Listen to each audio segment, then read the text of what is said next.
Om Shruti Smriti Purananam Alayam Karunalayam Namami Bhagavatam Shankaram Loka Shankaram Shankaram Shankaracharyam Keshavam Badarayanam Sutra Bhashya Kritau Vande Bhagavantau Punah Punah Ishvaro Gururatmeti Murti Bheda Vibhagine Vyomavat Vyapta Dehaya Dakshina Murtaye Namaha Sada Shiva Samarambham Shankaracharya Madhyamam Asmadacharya Paryantam Vande Guru Paramparam. Om Sahana Bhavatu Sahanau Bhunatu Sahavirjam Karavavahai Tejasvinavadhitamastu ma vidvishavahai. Om Shanti Shanti Shanti.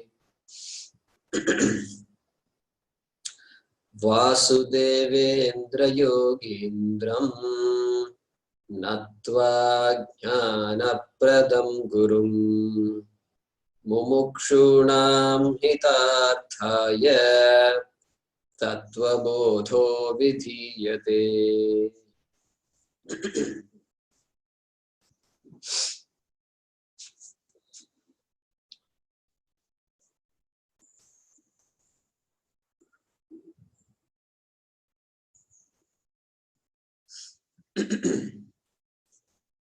So we are doing the 15th verse, 115.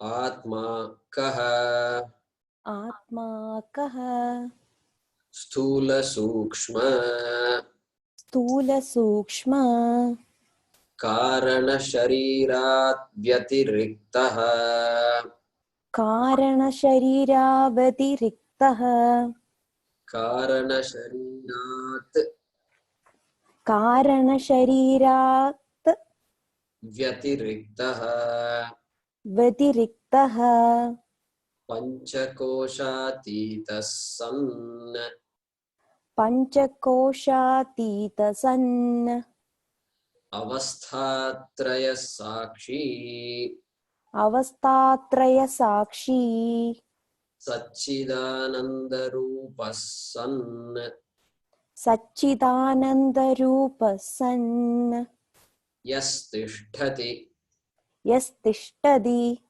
Sa Atma. Sa Atma. Okay. You can mute yourself.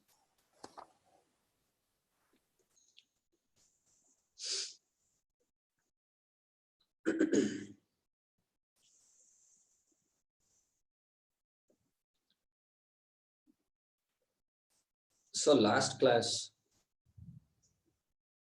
we saw how the Shastram was extending the boundary between Aham, I, and everything in this world that is not I.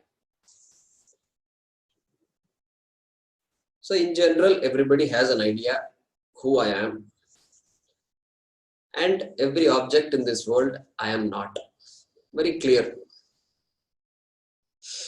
The confusion starts from my body. Body onwards, the confusion starts. So the universal confusion, the universal idea is that I am the body. So last class, even though the idea was not totally new to us, we again formally went through that analysis. And we said,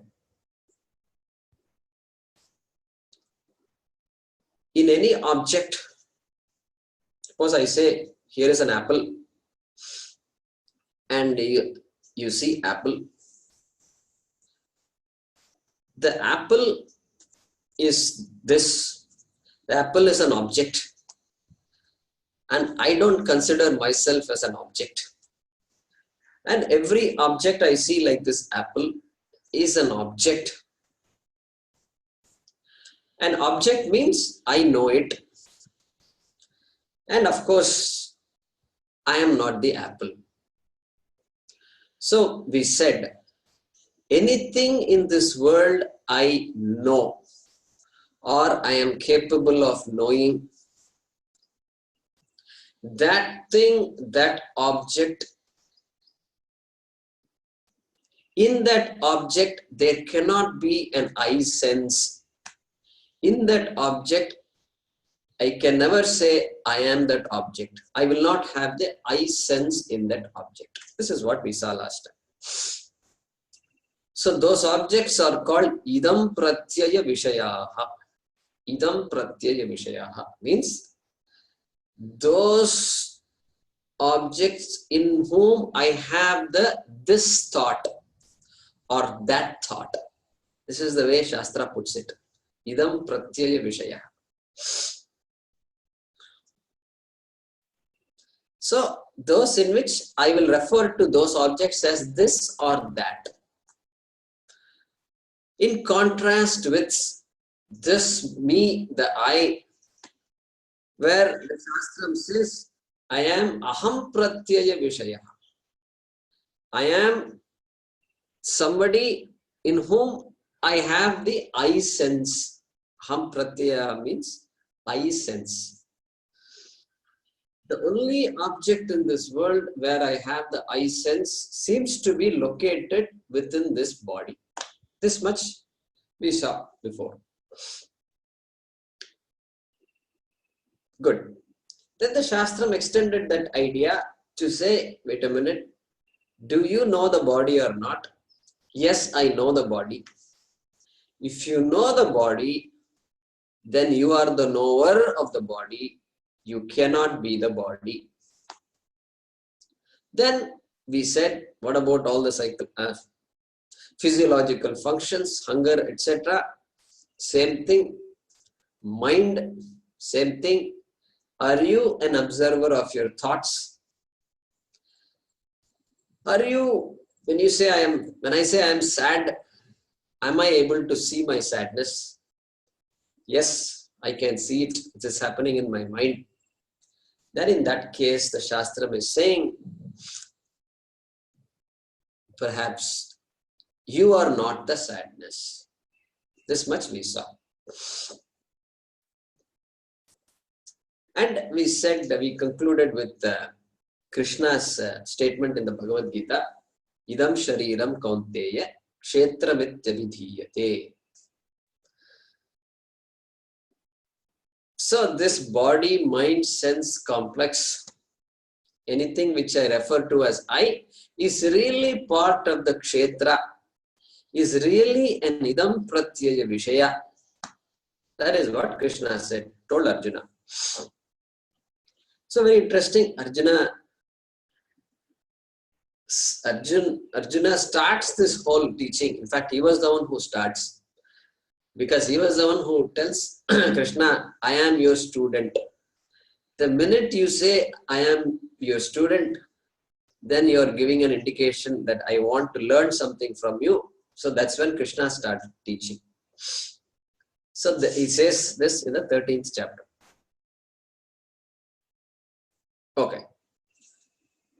So we have taken away, we have chipped away this body, mind, sense complex and recognized that I am not the body, I am not the mind. This much we have seen. So let's look into it further. What is left out? That we have to see. What is left out?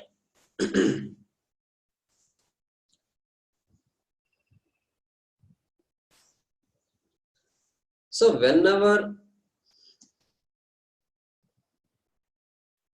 I see an object, I sense an object, there is a form that I perceive, color I perceive, or there is a smell or a taste I perceive. Everything is known to me. I cognize all these things. So these objects keep on changing.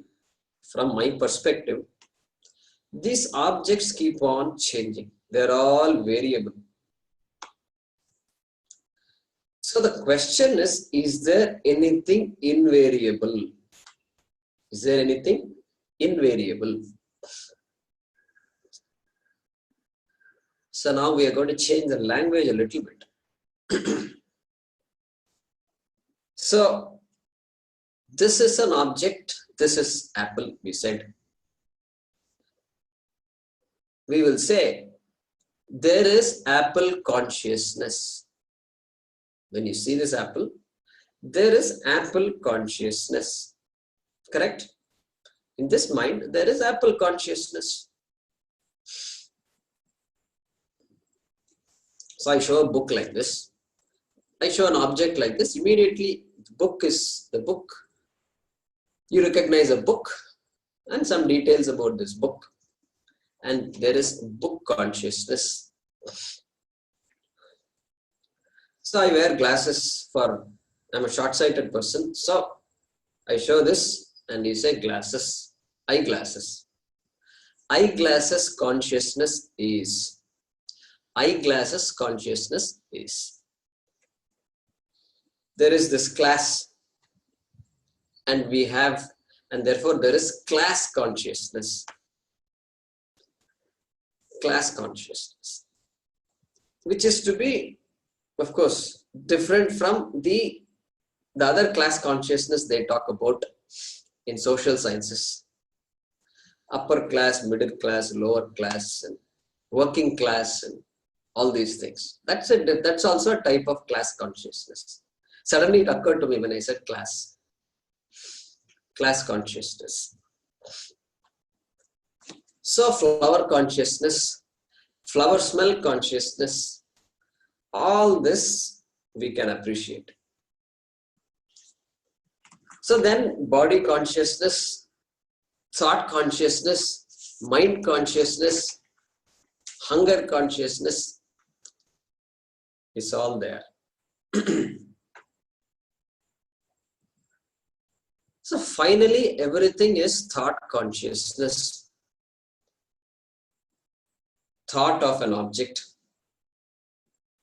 consciousness. Then we say, then invariable in all these things, the variable being all these objects, the invariable is consciousness, chit. The word in Sanskrit for consciousness. There are many words. One main important word is chit. That chit is there all the time in any cognition, in any knowledge, in any objectification, in any perception. Chit is there. So we can extend it further. Space and time, very big things. Physicists like to look at this, space and time. They're all tired of all these objects. They say, these are all very clear. But what about space? What about time? Space. Space, when I say, immediately there is a cognition.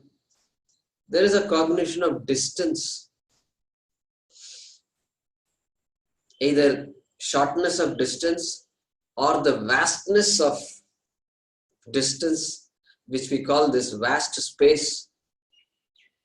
Space accommodates everything because it has the capacity to accommodate. Very interesting way in which our Shastram talks about space. It says space is avakasha pradatri. Avakasha pradata means that which accommodates is space. Look at how beautiful they say. That which accommodates is space. Okay, so that is how we appreciate space. Then time is also appreciated by me. Time. past, we had a class last week.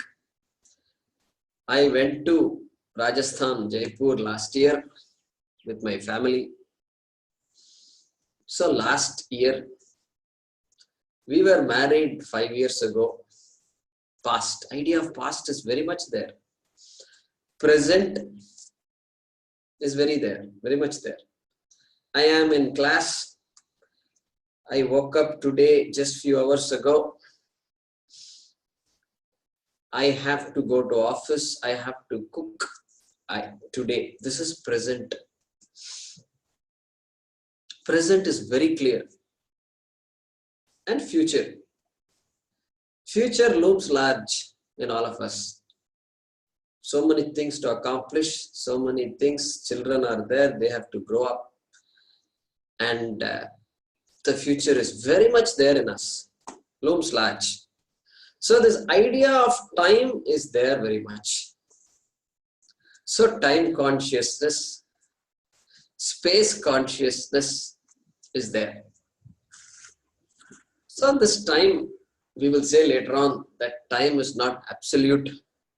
Why it is not absolute, we will begin to appreciate when we analyze like this.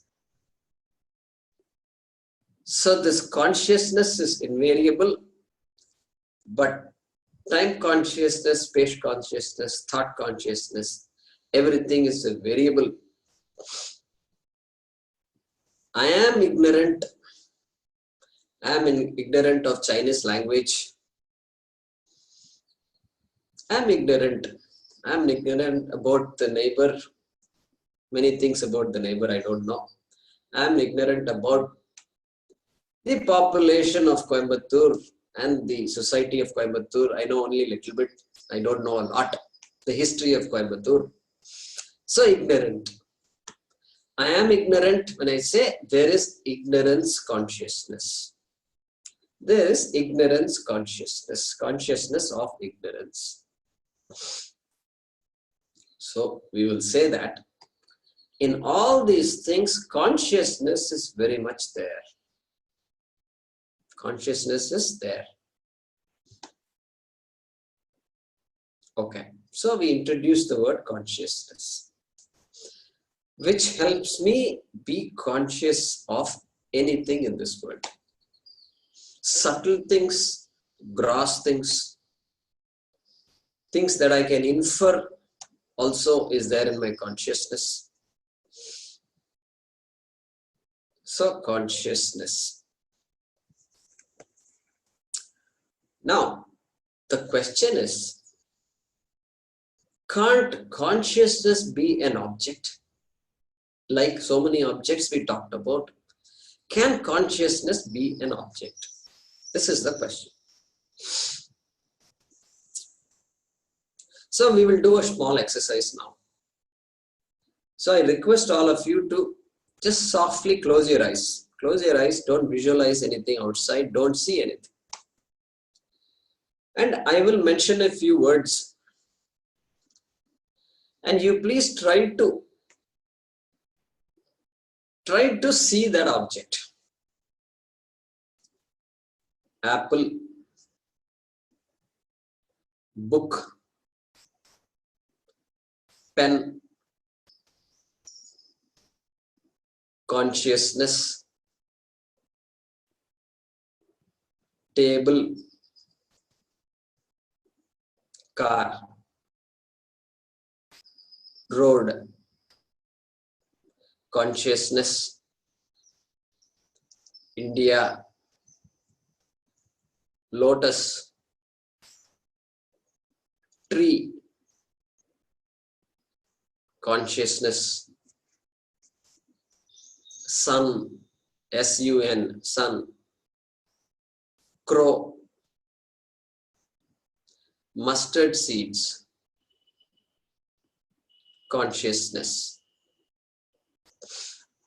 Now, open your eyes.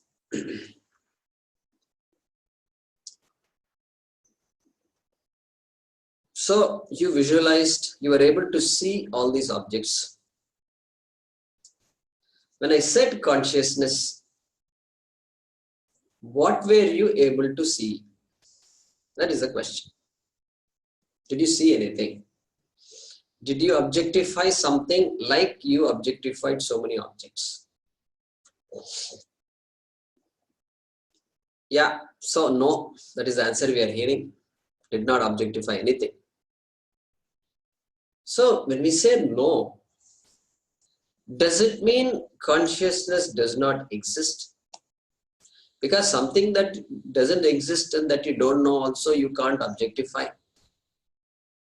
No, that is not the case, because we are aware of consciousness.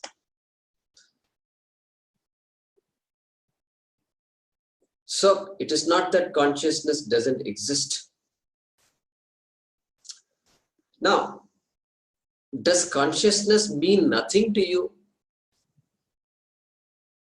No, it means something. I am a conscious being. We say that very clearly.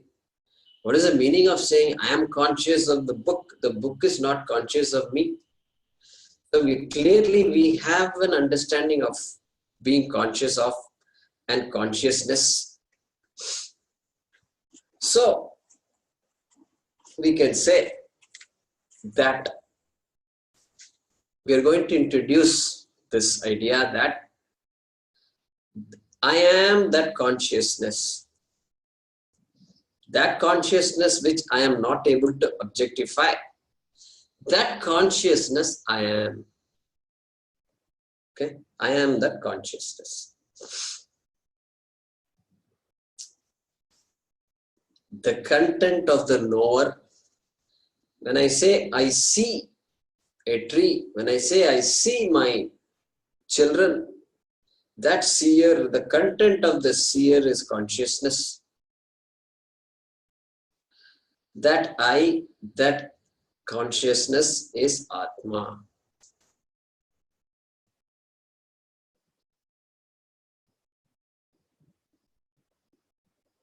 And therefore, this consciousness, we have now through this exercise recognized that consciousness cannot be an object. I cannot be an object of my perception, of my objectification, of my cognition. Consciousness cannot be an object.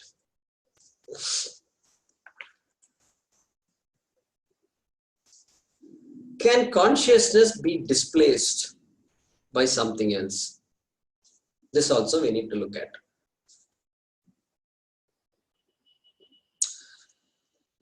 So when I say horse,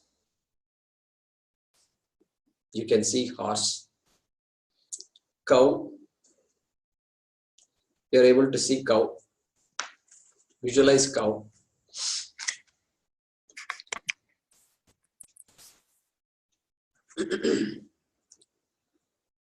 So the cow replaces the horse in my cognition.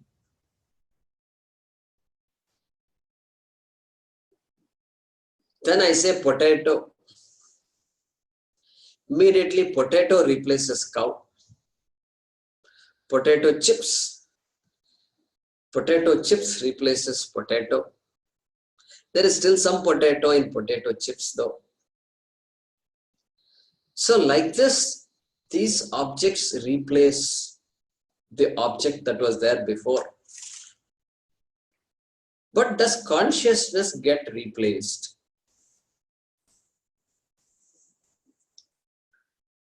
No, consciousness cannot get replaced. If you remember something, remember a past event, consciousness is very much there. So recollection, consciousness is there. Think of something in the future that I am afraid of. Consciousness is there.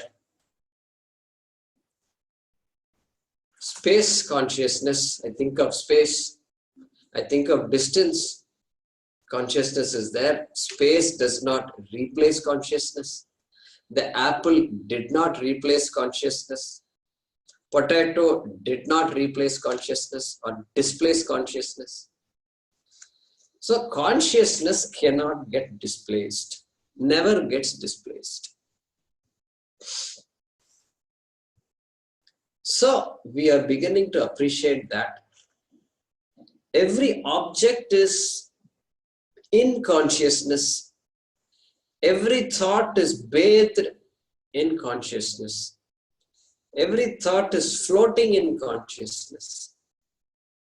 And that consciousness is Chit. This Shastram uses the word Chit for consciousness. Earlier I mentioned it briefly that sometimes the word Chit can mean something else depending on context. Mind, it can also mean mind. But here it means consciousness. Chit cannot be replaced. Chit is the one that enables me to be conscious of everything, including my emotions. Subtle. Okay. One more question we have to ask.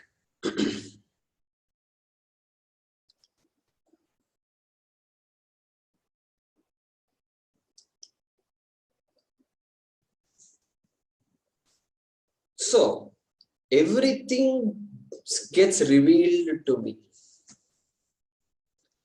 When I say this, when I show this to you, immediately apple is revealed to you. Apple becomes evident to me.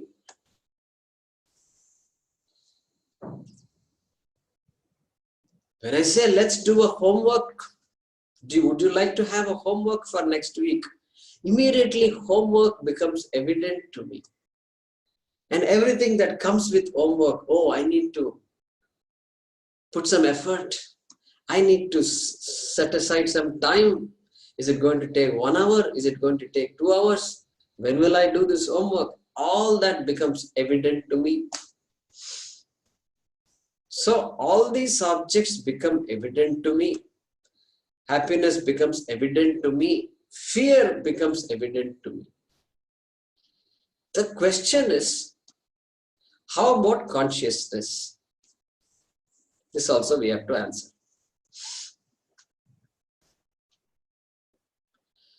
So, we are going to introduce a couple of words. See, the sun is shining. We say sun is shining. Sun illuminates. It is bright. It is a source of light. So we use the word in Sanskrit called bhati. Suryaha bhati.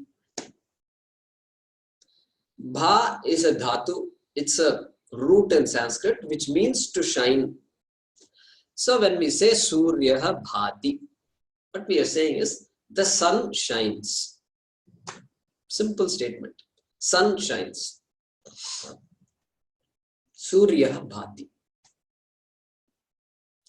Now in the night sky, I look outside and I see the moon is also shining. Moon is also shining very much. The question is moon an intrinsic source of light? No, it is not. It appears to be shining, no doubt. We accept that. And even that light is approaching the earth. But it is really reflected light. So we say Chandraha Anubhati. Anubhati. Anubhati means what? Shines after. That is the meaning. Shines after. It is not a source of light. It is just reflecting light that it borrowed from the sun. Suryaha bhati, Chandraha anubhati. So the word bha, I think it won't be new to you if I tell you. The word bhaskara. Bhaskar, we say bhaskar. That word has this dhatu, bha. Just like Namaskaraha, Shankaraha. Namaskaraha means what? Namaskaroti iti namaskara. I do namaste, therefore it is called Namaskaraha. Shankaraha. Sham karoti iti Shankaraha. The one who gives auspiciousness, gives blessings is Shankara. So like that, Bhaskaraha. Bhaha karoti iti Bhaskara. The one who shines is called Bhaskara. That's all. Etymologically, see now how it all comes. So in Surya Namaskar, that's why you have Om Hram Mitraya Namaha, Om Hrim Ravaye Namaha, Om Hrum Suryaya Namaha. And finally, the 12th name is Om Khrah Bhaskaraya Namaha. Good. So Bha, to shine. So anything in this world, we will say, the tree Anubhati, Vrikshaha Anubhati, Shishuhu Anubhati, the infant shines after the source of light. There is some source of light, the baby shines. The car shines after Anubhati. The earth Anubhati. The tree Anubhati. The piece of cloth Anubhati. The raindrops Anubhati. Everything is Anubhati. The forest Anubhati. Surya Bhati. Okay. So now the Shastram is using an imagery to help us appreciate consciousness once again. The imagery is with respect to visual perception. What is it? The sun shines, no doubt. Surya Bhati. But for me to perceive the sun, my eyes must be open. My eyes must be operating. Correct? Just a visual imagery. Just from a visual perspective. The blind person cannot say the sun shines. Cannot. So, for me to say the sun shines, the eyes must be operating. So we say, Chakshuhu Bhati. The eyes shine. Surya Anubhati. The eyes shine. The sun shines after the eyes. Visual perception, remember. We are not saying if you don't open your eyes, the sun won't shine. That we don't say. Physically, the sun is shining. Otherwise, we all have to tell each other, wait, keep your eyes open for a while. You know, let us finish the day. Otherwise, I can't go to office. Like that, we will say. Fortunately, the sun shines by itself. Okay. So, but from a visual perception perspective, the eyes bhati and Surya Anubhati. Then we will go a little further. We know very well that if the mind is not operating behind the eyes, then the eyes cannot see, ears cannot hear. That is why in class sometimes you wake up and you say, wait a minute, what happened? Why? Because the mind was thinking about something that I must do at 8 o'clock. So mind went off in a different track and suddenly you come back and you wonder what happened. So therefore we say, Manaha Bhati. Chakshuhu anubhati. The eyes shine after the mind. The mind shines. Correct? This much is clear.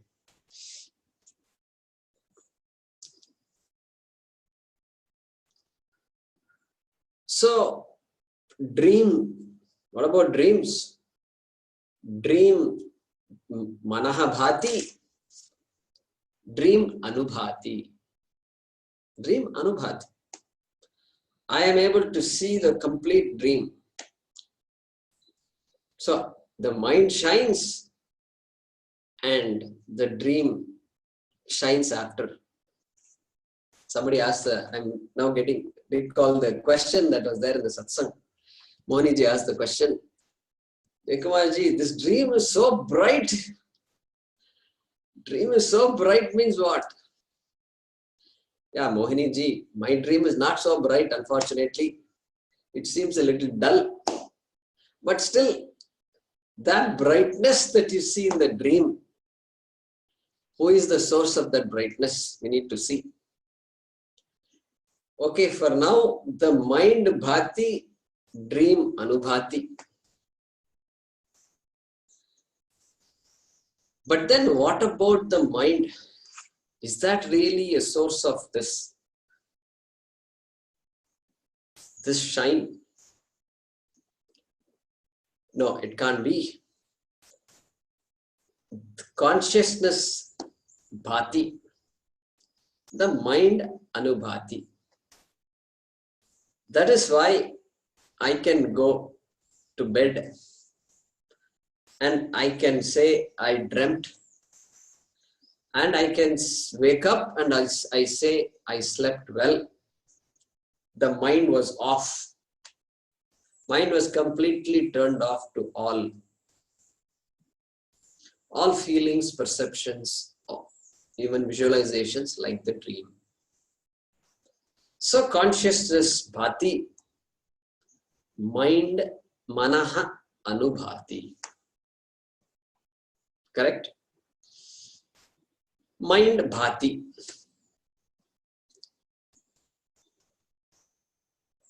I mean mind anubhati. Aham.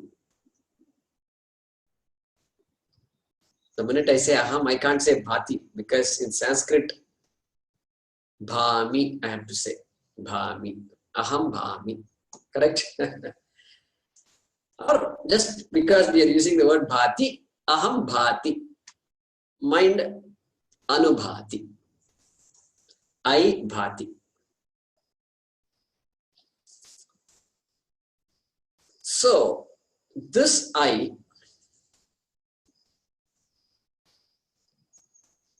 this consciousness is always evident to me, always reveals itself.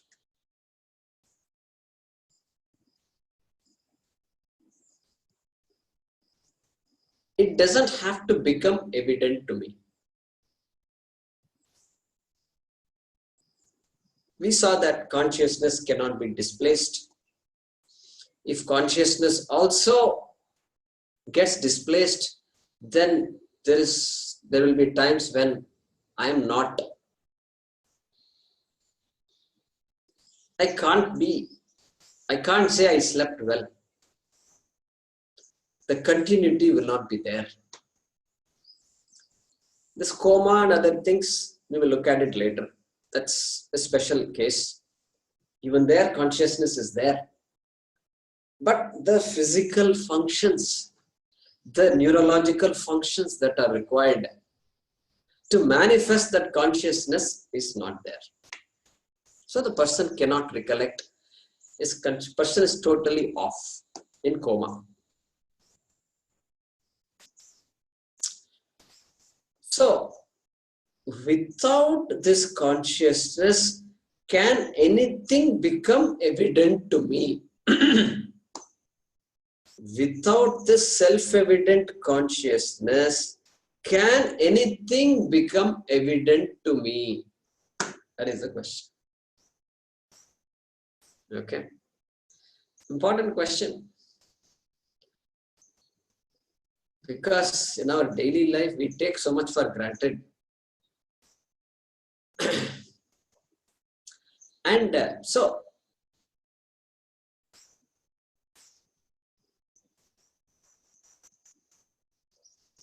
apple is because I see.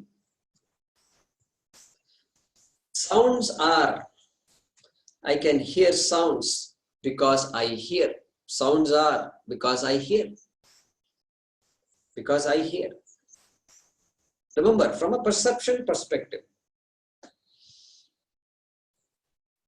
thoughts are because I see those thoughts. So there is a because for everything. There is a because.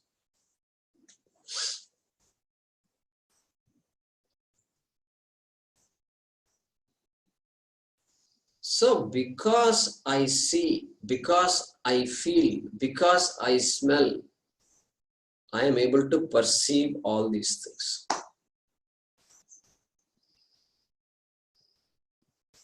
Therefore, without that self-evident consciousness, nothing can become evident to me. And this consciousness is self-evident, self-revealing.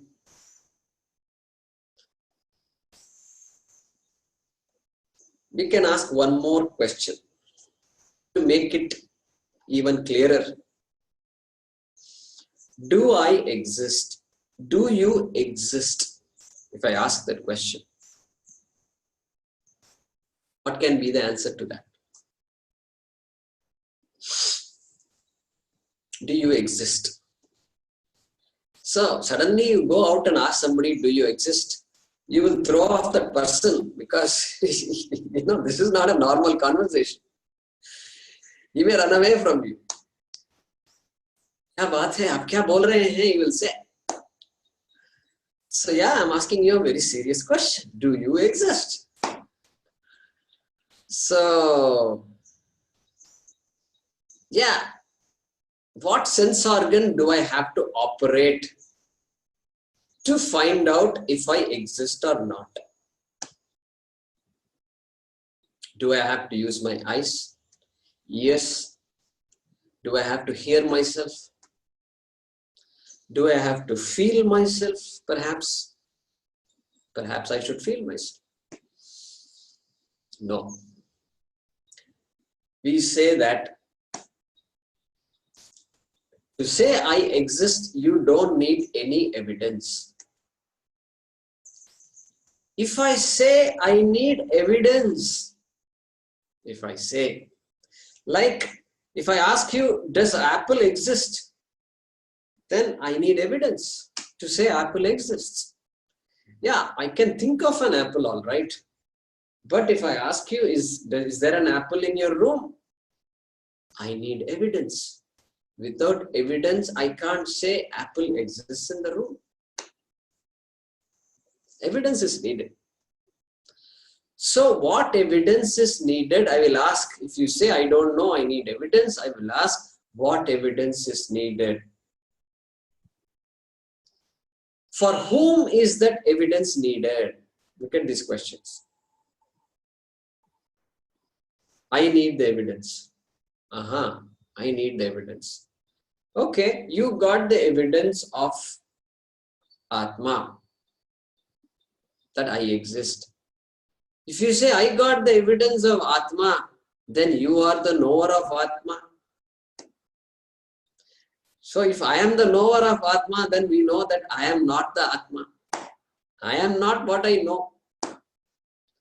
So I am contradicting myself. If I say I need evidence and I got evidence, if I say, then what object you got evidence of cannot be I. Okay. So this much we can appreciate. So I cannot make I as an object. So I is self-evident. Consciousness is self-evident. because of which everything else becomes evident to me.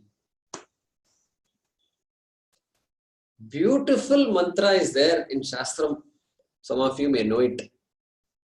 Na tatra suryo bhati na chandra tarakam. Some of you are nodding your heads. My God, so fascinating.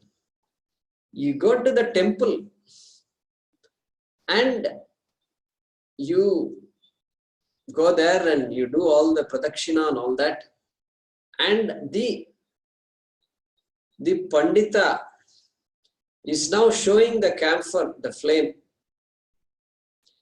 And especially, I don't know how it happens in North Indian temples, but yeah, it is there everywhere. So they show the camphor, they show the light on this murti, in front of the murti, and ringing the bell. The bell ringing is for us to get our attention on what is happening. That is the main purpose of bell ringing, okay? Because our attention is all over the place. You tell your son, daughter, hey, chup raho, this, that, you're doing all kinds of stuff.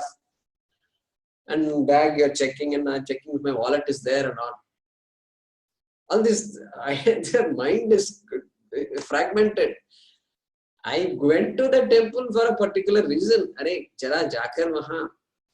Let me just be myself there. And let me connect with Bhagavan, with Ishwar. So there, this man rings the bell. So the attention comes on what is happening. And there he says, Na tatra suryo bhati. So bhati, we know what it means. Shining, shines. Na bhati, does not shine. Na suryo bhati, the sun does not shine. Na tatra suryo bhati, there the sun does not shine. Look at this. My God. He's saying there the sun does not shine. Means he's saying the sun doesn't shine by itself. Okay. What does he say next? Na tatra suryo bhati na chandra tarakam. Na chandra tarakam. Neither does the moon and those so-called twinkling stars, bright, brilliant twinkling stars, even they don't shine. Na chandra tarakam nema vidyuto bhanti. Even these thunders and lightning, they also don't shine.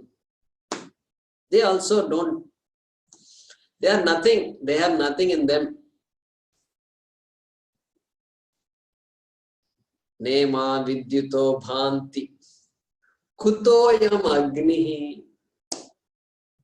This mantra is just fascinating. Kutoyam agni, he says, the sun itself does not shine, I have told you.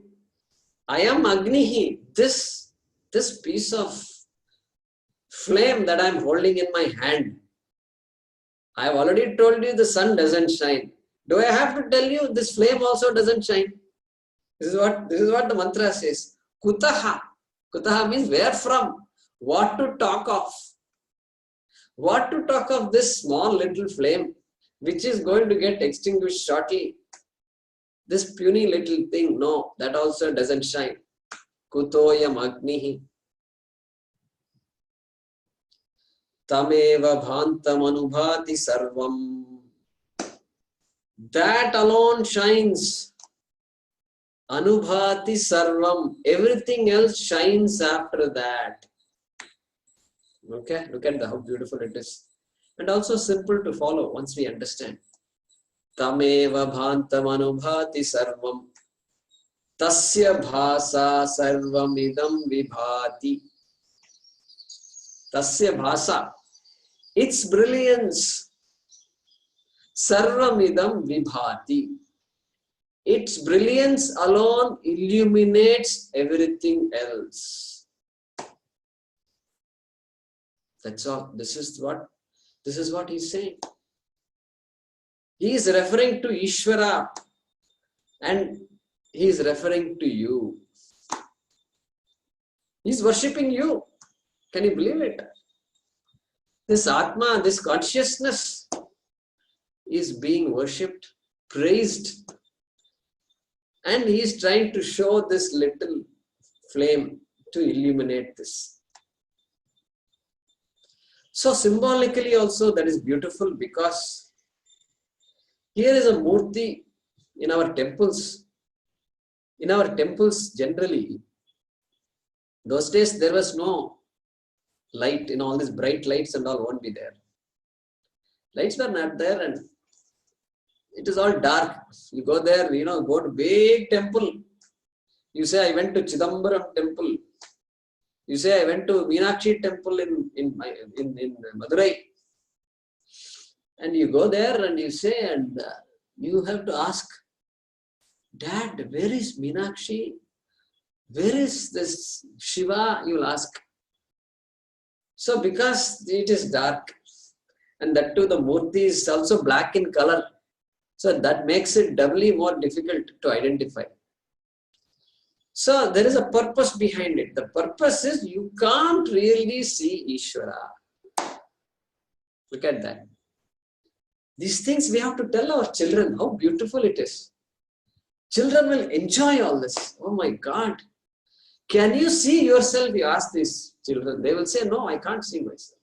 That is why they have this thing like that. Children will go ecstatic when they hear this. So therefore he shows this lamp. This lamp of knowledge is the only thing that can illuminate you, oh dear God. Look at that. Correct? This lamp of knowledge is needed. In fact, in our southern India, in this language, in Tamil, this person who does this, we call him Guru. Gurukal, we say Gurukal, right? Maybe in Malayalam also they might say it. Gurukal, they will say. They might say, I don't know. So Gurukal means what? Guru. The word Guru. He is called Guru. Only the Guru can show this light of knowledge. And therefore he is called Guru. So, na tatra suryo bhati, chandraha na bhati, tarakam na bhati. Nothing shines. The only thing that shines is I, consciousness. Everything else anubhati. Correct? Everything anubhati. This much we have learned.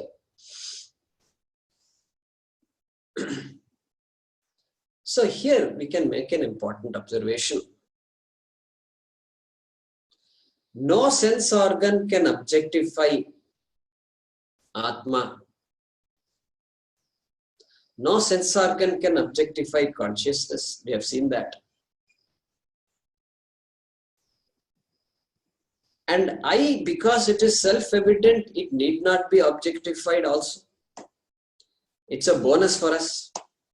Everything else I have to objectify. But when it comes to I, I don't have to objectify it. I just shines. It's self-evident.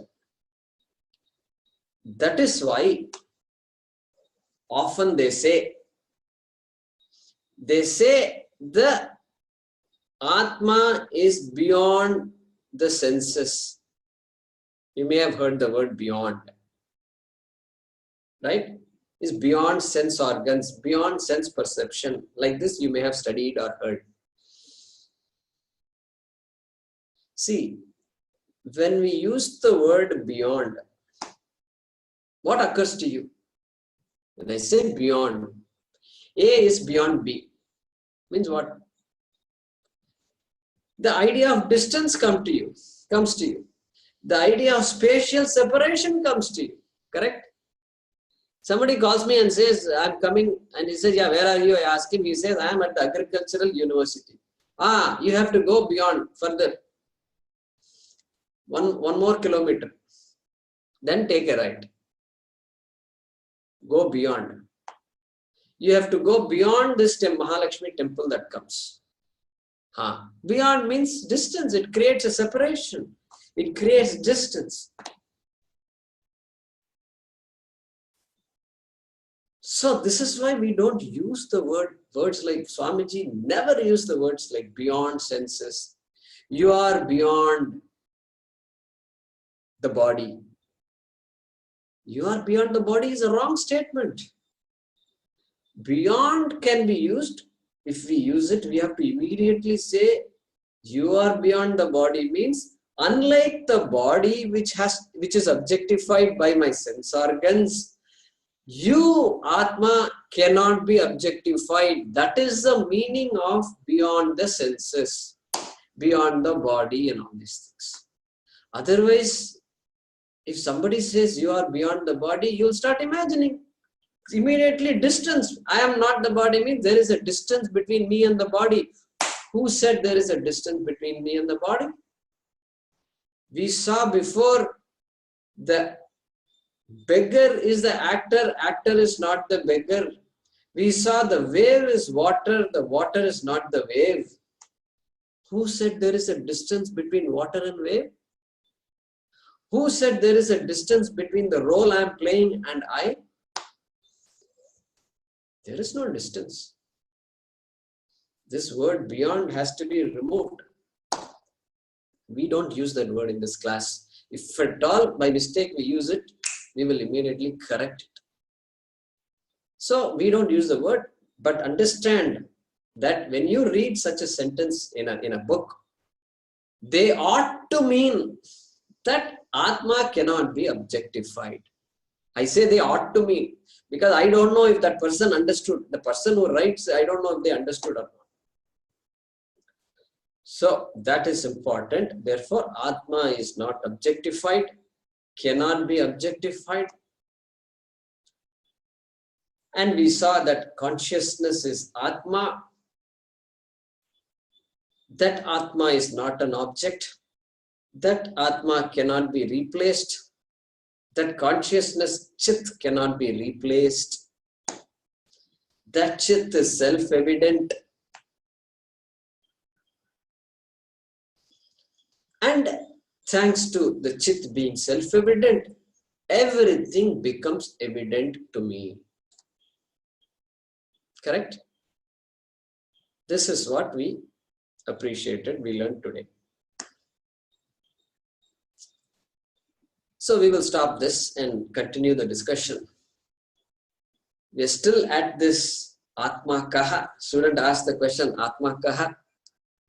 Apparently a good question.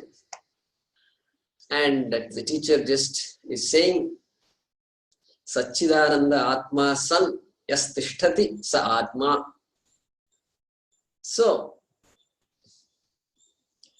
we can't simply use a word and translate the word and move on. It's not possible.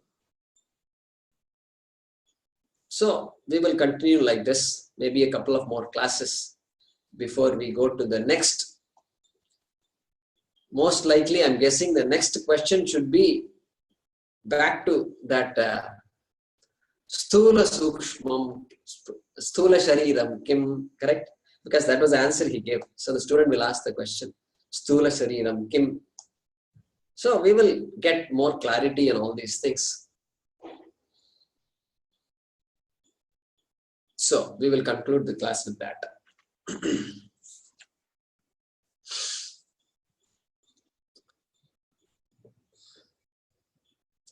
Om Swasti Prajabhyah Paripalayantam Nyayena Margena Mahim Mahisha Go Brahmanebhyah Shubhamastu Nityam Lokas Samastas Sukhino Bhavantu Kale Varshatu Parjanyah Prithvi Sasya Shalini Desho Yam Kshobarahitaha ब्राह्मणाः सन्तु निर्भयाः। ॐ सर्वे भवन्तु सुखिनः, सर्वे सन्तु निरामयाः, सर्वे भद्राणि पश्यन्तु, मा कश्चित् दुःखभाग् भवेत्। असतो मा सद्गमय, तमसो मा ज्योतिर्गमय, मृत्योर्मा अमृतंगमय।